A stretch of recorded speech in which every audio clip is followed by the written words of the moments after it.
Nagbabalik po ang Political Watch at kasama pa rin natin ang ating mga panauhin ngayong gabi na sina dating Secretary Rafael Alunan III and of course si Congressman Carlos Isagani Zarate. Prof. George, meron kayong tanong kay Congressman Zarate ang before isa we sa go to the break. napaka-controversial na issue, Tito Joe, yung block grant.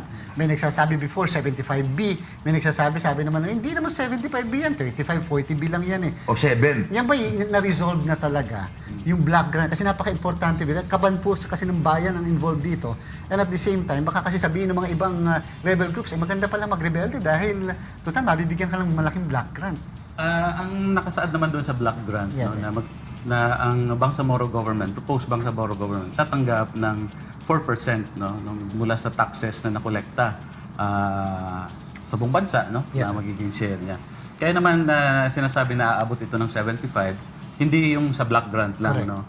Kasama na yung IRA, so sa kabuuan, sa unang taon, halos ang matatanggap nila ay 75 billion. Kung block grant naman, ang tansya doon ay parang kung 4% ito, nasa 24 to 25 billion lang ito. Ibig sabihin, halos kapareho rin ng budget ng ARM ngayon. Kasi ang sinasabi sa batas, dapat yung block grant hindi bababa sa kung ano ang budget na tinatanggap ng ARM ngayon. Secretary, between now and June 11, siguro, Congressman, mga 12 session days na lang, more or less. 9. May panahon pa ba? Dahil pretty obviously, that's too close, too short. Of course, minamadali ang lahat. Of course, fine. Sa House of Representatives, siguro maipasa. Sa Senate, ewan natin. Sa tingin mo ba may panahon pa, Secretary? Between now and June 12? Between now and June 11. I cannot answer that. It's really It's up to the Senate. It's up to the Senate and the House, no? But from what you have heard, yung statement ni Bongbong Marcos na ayaw niyang na may deadline, di ba? Yung balita na there is a draft committee report from the Senate Committee on Constitutional Amendments and Revision of Codes and Laws na in essence nagsasabi na kailangan amyandahan muna ang saligang batas before we can pass any Bangsamoro basic law. Well, I can only speculate that the draft that was given by Malacanang to the House to pass will be the same as the Senate. No? But I'm also alarmed at the news I've learned this past few days that the Senate will likely pass it because many of those who are against it are being held hostage by the PDAF and DAP issue. Many of them have been named as beneficiaries of that. And it could be used against them. Sword of Damocles. Sort of Damocles, and so it's extortive. The approach is extortive. But what can you say about yung opt-in provision? Mukhang yun ang pinaka-controversial din. Among others. Among others, doon sa provision that by a vote of 10%. At least 10%. 10% ng mga registered voters doon sa isang area which is contiguous doon sa original area, pwede na po nilang silang mapasama. Yeah, it's very alarming, and many of the local governments in Mindanao have raised their voices against that. Yes. Because it's like a creeping takeover of their areas with only 10% of the vote. Pero sir, binago nila yung naglagay sila ng word na autonomous. Does it make a difference? Naglagay sila ng word na autonomous. So sabi nila dati sub-state. Tapos bilang may nagsasabi, hindi, federal government na tayo ngayon dyan. O ngayon may autonomous na. So that at least compliant with the Constitution. Well, words are words. Yes. But we're dealing with an organization that in the past has not lived up to its word of honor.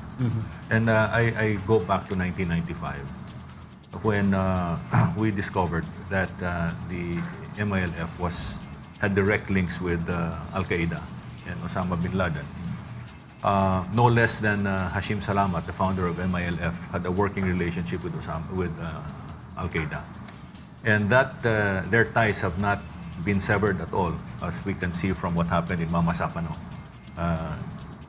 Jemaah Islamiyah is the Al-Qaeda extension here in Southeast Asia. And Marwan and Usman were connected there. No? And they were being given safe haven by the MILF. At saka yung BIFF, which is basically really an extension of the MILF. So doon pa lang sa issue of sincerity and trustworthiness, zero na. No? The radical Islamists, the way they interpret the Quran is that for as long as you're focused on Islamist aims. Takiya and kitman are allowed. Takiya and kitman means lying or giving half-truths. Yes, sir. No? So, when Parang bang ika nga, the end justifies the means. the end justifies the means. So, to me, words are nothing. It's action, and it's persistent, consistent action through the years. No? Yes, sir. That will determine whether one is trustworthy or not. So far, they have not shown anything that tells me that they can be trusted. Congressman, dito ba sa draft na ito, yung naaprubahan na ng komite by a vote of 50-17, meron pa bang mga constitutionally yung unconstitutional rather na mga provision na maaring questionin? Well, alam mo, Joe, like si Congressman Celso, no? Lobregat, he keeps on saying na kahit na itong draft na diluted and compromised no, ng Malacanang, marami pa rin. No? Dahil for several reasons, sinasabi niya na yung creation ng COA, creation ng civil service, creation ng Commission on Human Rights, yun ay ano pa rin. No? And itong sinasabi nilang opt-in, no? Dahil during our hearings kasi sa House, when pumunta doon yung Peace Council, sinabi nila na tanggalin na yung opt-in. But dito sa Malacanang version, binalik nila ito at sinasabi doon na ang opt-in ay lilimitahan na lamang within the period of 5 years 5 years after and 10 years. and on the 10th year. No? Yes, sir. But within the area previously identified in the 1976 Tripoli Agreement. No? Kaya dito maraming nag-react kasi pinasok itong 1976 Tripoli Agreement area. Apparently, this is a compromise na ng Malacanang, no? Kasi noon nagrereklamo ang karamihan, no? Bakit ang opt-in? So pwedeng umabot 'yan kahit saan, no? Pwedeng umabot kahit sa Cagayan de Oro, pwedeng umabot kahit sa Davao City, for example, no? So kung nilimit nila doon sa areas previously covered by the 1976 Tripoli Agreement, ay malilimitahan na lamang ito sa 15 provinces and at least 6 or 6 cities. The new draft as approved at the committee level, sa tingin mo ba matatanggap ito ng MILF? Well, that's for the MILF to answer, no? The other day, sinabi nila 90% okay daw. May 10% pa and they are uneasy. So, nagkaroon ng mga changes and all that. So, hindi pa natin masabi. Pero Kung papayag sila dyan. Ang tanong ko pati kay Secretary, so far po ba sa kasalukuyan na nagkaroon na ng botohan sa ADO Committee, kayo po bilang dating naglingkod as Secretary po DILG especially. nagpakita na ba ng good faith, ng sincerity ang MILF? No. Even after the Mamasapana incident? No. I would like to hear from the MILF several things. Yes, sir. One, that they will uphold the Constitution and pledge allegiance to the flag. That's number one. And declare themselves Filipinos. Yes, sir. Why do I say that? Because when Hashim Salamat was alive, he said, "We are not Filipinos, we are Moros, and our aim is to secede from the Republic. We want an independent state." I want the MILF to say the opposite. Okay. Number two, I want them to declare openly that they are severing their ties to the global jihadist movement. In other words, in very, very categorical terms. Very categorical terms, right? But declaring so is the first step. They have to prove it over time. Correct. They have to earn our trust. Words are not good enough. Words may be But wind. the passage of a BBL, of the proposed BBL, the passage into a law, at they will be allowed to manage their own affairs, at least doon sa territory, is at least an initial step by which they can show their good faith. The reason why there's a lot of angst and resistance to this is because so many parties in Mindanao, Yes. within the area of interest, have been left out. Their voices are not being heard. No, rather than me speaking in their behalf, all right, I'd like them to speak for themselves and show to the government and the Filipino people what their feelings really are. Now, I have many friends there, Yes. and many of them are scared to speak up. Many of them are unarmed, and sabi nila, baka mabalikan kami. Delikado ang buhay. Delikado. Congressman, di ba, parang hindi naman nakakagulat. Sabi nga nung chairman ng inyong ad hoc, numbers game naman ito eh. In the final analysis, the majority will have to win. And the majority is the one who has the Most number of votes. Yeah. So, yung minority, just the same, you are just the minority. Ano ang mali doon? Mali ba yung proseso? Mali yung nangyaring procedure sa inyo? Minadali. Talaga bang ito ay basta ipinasok na lang dito at pagkatapos minadali? Hindi, parang sa mamamayan kasi, sa ibang grupo, sasabihin, tama nga naman, majority vote nga lang yan. If I may add to the question of Attorney George, Congressman, ito ba ay napag-usapan ba ng sapat at napagdebatihan? So far, Tama naman yun, no? In theory, no? Pero this tyranny of numbers, no? Lalo't-lalo na kung mayroong intervention from Malacanang, ay ito is not reflective of ano talaga yung gusto ng mga tao, lalo na sa Mindanao. No? Tama yung sinabi kanina ni Secretary Alunan. For example, gagawa tayo ng bagong batas. Pero yung final peace agreement with the MNLF in 1996, no, during the time of FBR, hindi pa nga na-implement ng buong buo. No? There are still 41 or 42 consensus points na hanggang ngayon ay hindi pa na-implement. No? Tapos ngayon, meron na namang bagong batas. No? Parang lumalabas dito, Panyero at Joe, no? Bigay, bawi. No? Tapos ito rin ngayon ang nangyayari. Kaya ang tawag namin sa BBL, bigay, bawi, ilo. No? Binibigyan mo, tapos babawiin mo na naman. BBL. Tapos sabihin natin, this will solve the historical injustice. Na it will not. Tingin nga namin, magiging divisive pa rin itong Bangsamoro Basic Law dahil hindi naman ito sinasagot yung root cause ng conflict, no? Bakit daw may conflict sa Mindanao, no? Bakit ang Moro population ay may sinasabi silang social injustice at bakit mayroon ding sinasabing social injustice against the Lumads or the indigenous peoples in Mindanao, no? And even the settlers in Mindanao, no? So parang nangyayari kasi dito, ano mo lang, no? Binibigyan mo ng pabor. Yes, sir.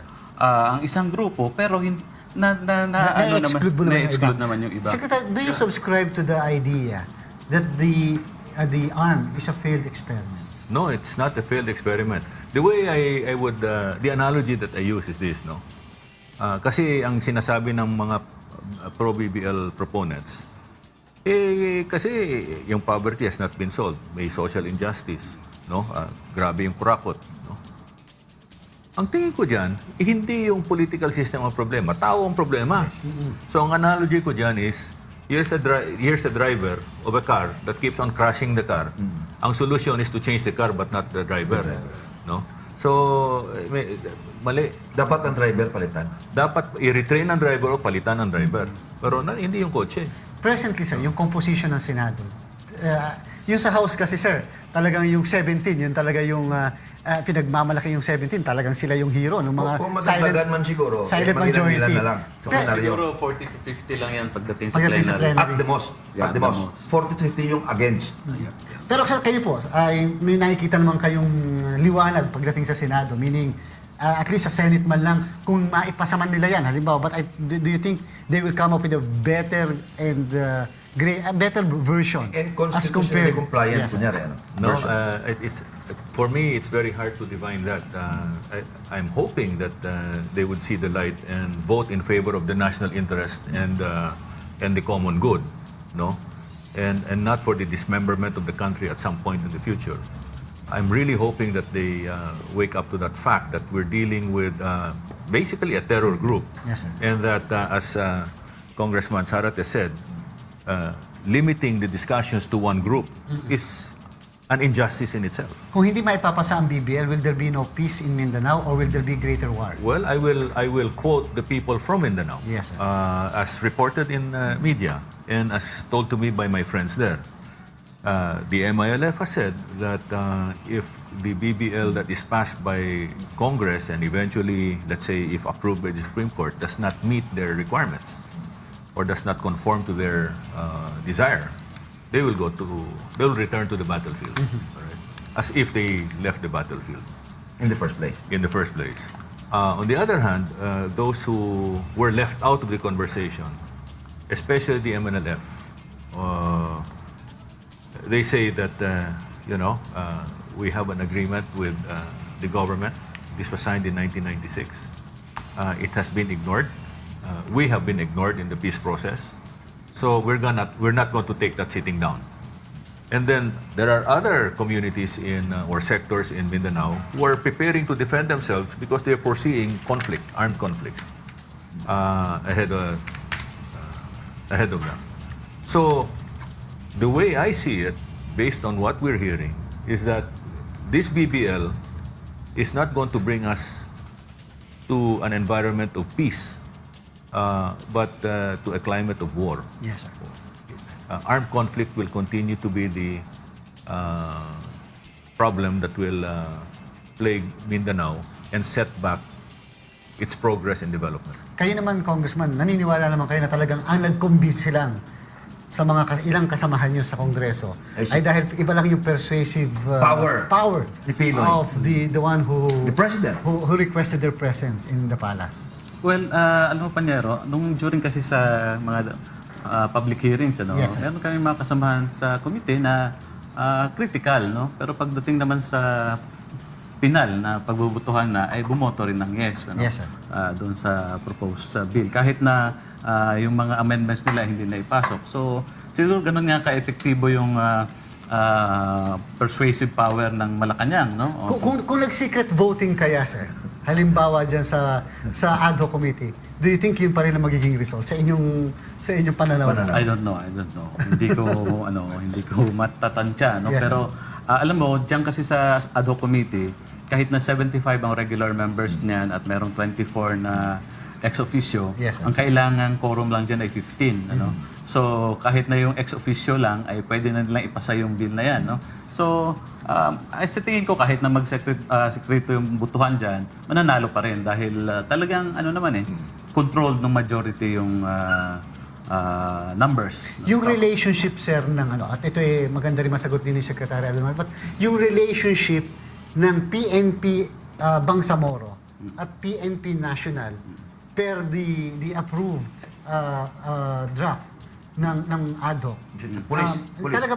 Talaga bang na-emphasize doon that the PNP National will have a supervision over the PNP of the Bangsamoro? Yeah, actually ang pumasang provision ay walang pagkakaiba naman din sa provision na nasa RA 9054 ngayon, no? Yes, sir. Na merong control and supervision yung ngayon yung regional governor sa police, no? Yes, sir. Dito sa BBL, parang kinat and paste na lang din yon na merong control and supervision yung chief minister doon sa police, no? But they're still under the PNP National. But what is objectionable dun sa palagay niyo, sir? Okay, you've touched on point number 6 of our draft manifesto that touches on the Bangsamoro Police and Bangsamoro Command. At yung punto namin dito is culled from the positions taken by various legal luminaries and constitutional experts. If I may, I'd like to read a portion. Sure, Senator. Secretary. Section 2, Article 11 of the BBL, creating a Bangsamoro Police, and Section 15, Article 11 of the BBL, establishing a Bangsamoro Command. While both new armed entities will nominally be part of the PNP and AFP, emphasis on nominal. Nominal. Their creation, nevertheless, constitutes a duplication of sovereign prerogatives and will parallel both armed instrumentalities of the national government, violating Section 3, Article 2, and Section 6, Article 16 of the Philippine Constitution, which recognizes the AFP as the sole bearer of military arms and the PNP as the sole security apparatus of the state, respectively. But will it make a difference kung katulad na nangyari sa ARM, nagkaroon ng assimilation ang ARM component ng MNLF at that time, napasama yung 8,000, I think 8,000, 7,500. Integration. Na-integrate sila, sir. Kung nagkaroon ba ng provision sa CAB, at saka dito sa FAB, at saka dito po sa Bangsamoro Basic Law, na integration din ng MNLF fighters, will it make a lot of difference? Well, to begin with, there is no such provision. Iniwasan yon. Yes, sir. So we can understand why. Because they really want to have a sub-state. They want to have their own armed strength. That's why there's no provision on disarmament and integration, unlike the 1996 agreement. Besides, if this was properly managed, if this peace process was properly managed, and the intent was to have a strengthened autonomous region that falls under the Philippine Constitution and respects the flag, etc., under the banner of one constitution, one flag, one nation. Early on, the executive branch would have already requested for a complete inventory of the arms and weapons of the MILF and the BIFF, right? But since they have not done that, Yes, sir. right, an integration of these people in the AFP and the PNP is dangerous because you don't know who the jihadists are. So wala hanggang ngayon hindi naman Hindi natin alam. Congressman, kung hindi maipasa... Besides, go ahead. Joe, let me just ask, Yes, sir. continue briefly. Besides, they have not turned over the murderers of the Mama SAF 44 sa Mama Sapano. And that's a very dangerous thing. Pati yung ilang armas ng SAF 44. Correct. Which they promised na ibalik nila. Correct. And there, ang dami mga telltale signs na ang MILF's loyalty is with Malaysia and not with the Philippine government. In fact, I think it's important to say this. Ambassador Joe Romero, a noted economist, he has his links in Malaysia, and his contacts there said that the BBL was drafted in Kuala Lumpur by Oxford scholars, Malaysian scholars from Oxford, for UK. the MILF. And you know, that's a very serious contention, because it only shows that Malaysia is manipulating this thing. The MILF appears to be its proxy, and that we seem to be dancing to the tune Of Malaysia. of Malaysia. That's very, very disturbing as a concerned citizen. Congressman, kung hindi ito maipasa by June 11, sa tingin mo ba magpapatawag ng special session ang Pangulo? Just for the Senate, for example, to come up with their own version, and then para magkaroon ng BICAM. That is a possibility, no? Dahil yung second regular session niya matatapos na by June 11. Sinidi, mag-a-adjourn sinidi. Kasi pag hindi na ipasa yan by June 11, it can be tackled by the House Yes, sir. by October na. No? Susunod na. Oo, October. Dahil Third and last regular session of the 16th Congress. kasi by July 27, SONA, magsasubmit na si Presidente Aquino ng kanyang budget, itatakin na ng House yan, up to September. No? So itong BBL, kung itatakel man in a plenary, October na. So kaya sa tingin ko, Masisira na yung timetable nila kasi supposedly dapat may plebiscito pa, di ba? kaya talagang sa tingin ko, Joe, iraratsada nila yan, tatapusin nila yan. Under the House rules naman, pag may nakapag-interpellate na to against the Yes, sir. proposed measure, Pwede na. nang ihinto yung deliberation. Ibig sabihin, we might be witnessing a midnight express and bullet train. Yes, to railroad the... Pero palagay niyo ba, Congressman, ang plebiscito dapat limited lang doon sa Bangsamoro area, or should be the entire country that should vote on this BBM? Well, as contained in the draft law, doon lang sa core territory. In fact, naging naging issue rin, no? Dahil for one, mayroong nagsasabi, ilang beses ba kami tatanungin dito sa kahit nasa core territory, Yes, bakit magpipibisito na naman, no? So kasi mayroong possibility na halimbawa ang Sulu ay gustong umalis, instead na mag-expand yung area of autonomy ay liliit, no? Dahil binubukas uli yung plebisito sa lahat ng area ng core territory, no? And there was even a proposal na dalawang katanungan, no? Halimbawa, yung hindi pa naipasok sa core territory, ang tanong sa kanila sa plebisito, gusto niyo bang pumasok, no? So ito yung 39 barangays and 4 municipalities in Lanao del Norte. Pero yung nasa core territory na, ang tanong lang sa kanila, gusto niyo ba itong BBL? Yun. Secretary, bilang parting words mo, hindi kaya naman somebody will accuse you or people will accuse you, especially those who are pro-BBL, na baka naman ang grupo ninyo ay because of your, wala lang kayong tiwala sa MILF, kaya ayaw nyo ng BBL. Pero technically, okay naman ang BBL, basta hindi lang MILF, yung nasa likod. Well, the best is for me to quote the dispositive portion of our Please, sir. manifesto. Go ahead, sir. Those would be my parting words. Yes, sir. It says here, in summary, the BBL betrays the public trust, violates the Constitution, undermines Philippine sovereignty, and places public safety and internal security at grave risk. While the incumbent administration maintains that peace in Mindanao will be the outgrowth of the BBL, we believe otherwise. The BBL will be the nation's undoing. It will inflict more violence and bloodshed and usher in the country's eventual disintegration.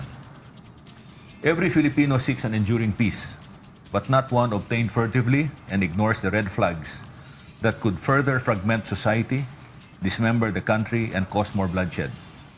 The Comprehensive Agreement on Bangsamoro and the Bangsamoro Basic Law, assigned and originally submitted to Congress respectively, should be stoutly opposed and rejected.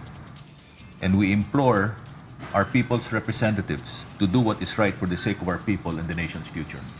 God bless the Philippines. Philippines. Maraming salamat pong muli, of course, kay Secretary Rafael Alunan III at kay Congressman Carlos Isagani Zarate. And of course, maraming salamat po sa inyo mga poll watchers ng bayan sa inyong walang sawang pagsuporta sa ating programa. Dito sa Political Watch, sagot namin ang mga impormasyon. Nasa inyo ang pagbuo ng opinyon. Hanggang sa susunod na Webes po, samahan niyo muli kami sa pagtalakay at paglilinaw ng mga usaping may kinalaman sa ating pang-araw-araw na pamumuhay.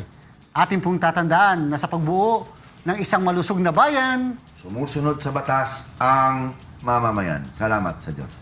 yes, sir.